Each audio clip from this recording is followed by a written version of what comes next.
नमस्कार मंडळी. हे ब्लाऊज पूर्ण शिवून तयार झालेलं होतं, पण त्याचा बाहीमध्ये थोडासा प्रॉब्लेम झाला, त्यामुळे मी त्या ब्लाऊजला पूर्ण उसवलेलं आहे आणि सर्व पार्ट वेगवेगळे केले आहेत ब्लाऊजचे. तर ते केल्यानंतर माझ्या लक्षात आलं की माझी मशीन थोडीशी फिट्ट झाली होती. तर त्याला मी थोडंसं उकललं आणि कुठे धागा वगैरे अडकला असेल आतमध्ये त्यासाठी पाहण्यासाठी. आणि हा जो गोल भाग आहे ना, खालचा अर्ध गोल, तर एका व्हिडिओमध्ये मी बघितलं होतं की तिथे पण तुमचा कचरा धूळ असू शकते. तर एका व्हिडिओमध्ये बघितलं होतं मी की तिथे त्या बाईची तर म्हणजे मशीनमध्ये एवढी धूळ होती की एखादी बकेट भरणार त्या धूळनी एवढी धूळ होती तिथे.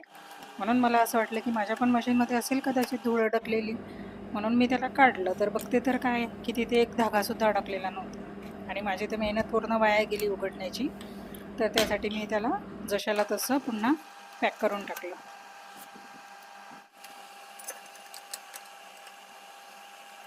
आणि ते पॅक झाल्यानंतर मी त्याला मशीनला चालवून बघितलं, तर थोडीशी व्यवस्थित चालली, कारण मी त्याला पुसलं होतं सुक्या कपड्याने, त्यासाठी ती व्यवस्थित झाली.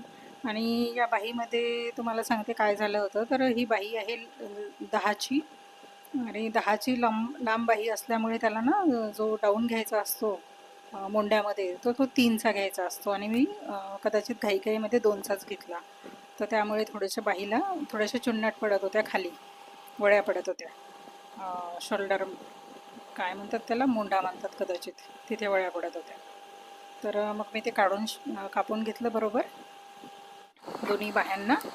आणि हा ब्लाऊजचा समोरचा भाग आहे, तिथे मी एक ही लावत आहे, काठ लावत आहे समोरच्या बाजूला. जसं आरीवर्कच्या ब्लाऊजला नाही का समोरच्या उजव्या बाजूला एक साईडने आरीवर्क करतात, तसंच मी इथे काठ लावत आहे एकाच बाजूला.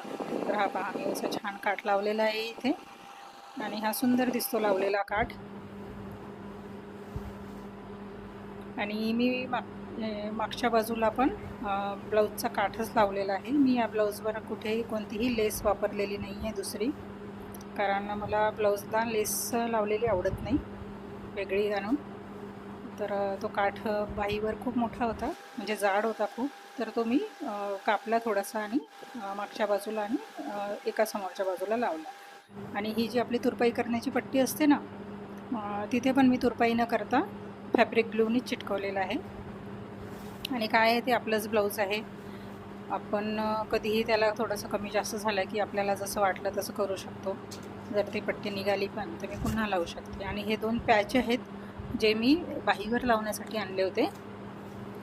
दोन्ही बाहीला एक एक लावायचा होता मला, पण ते तिथे ठेवल्यानंतर ना मला असे छान नाही वाटलं. ती बाहीचा लुक थोडासा विचित्र वाटला,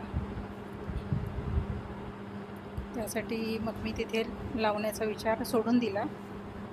आणि हा पॅच मग मला असं वाटलं की मी हा इथे लावावा गळ्याच्या मागच्या बाजूला. तर तिथे मला तो ठेवल्यानंतर छान वाटला, म्हणून मग मी विचार केला की हा इथेच लावायचा. आणि कसं आहे मैत्रिणींनो, जेव्हा आपण आपलं स्वतःचं ब्लाऊज शिवतो ना, तर तेव्हा त्याला आपण आपल्या मनाने जशी डिझाईन पाहिजे तशी करू शकतो. आणि शिवल्यानंतरही ब्लाऊजला आपण डेकोरेट करू शकतो आपल्याला जसं वाटेल तसं. आणि बाहेरून जर शिवून आणलं तर ते जसं आणलं तसंच आपल्याला घालावं लागते. ते बरं दिसो नाही दिसो, आपल्याला आवडलं नाही आवडलं तरी ते आपल्याला तसंच वापरावं लागतं. आणि हा पॅच पण शिवता आला असता, पण मी याला पण फॅब्रिक ग्लूनीच चिटकवत आहे इथे.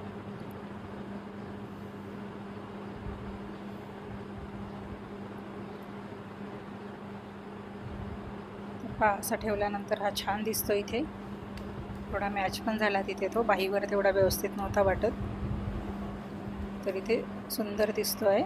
आणि आवडलं असेल तर तुम्ही पण असं करू शकता ब्लाऊजला.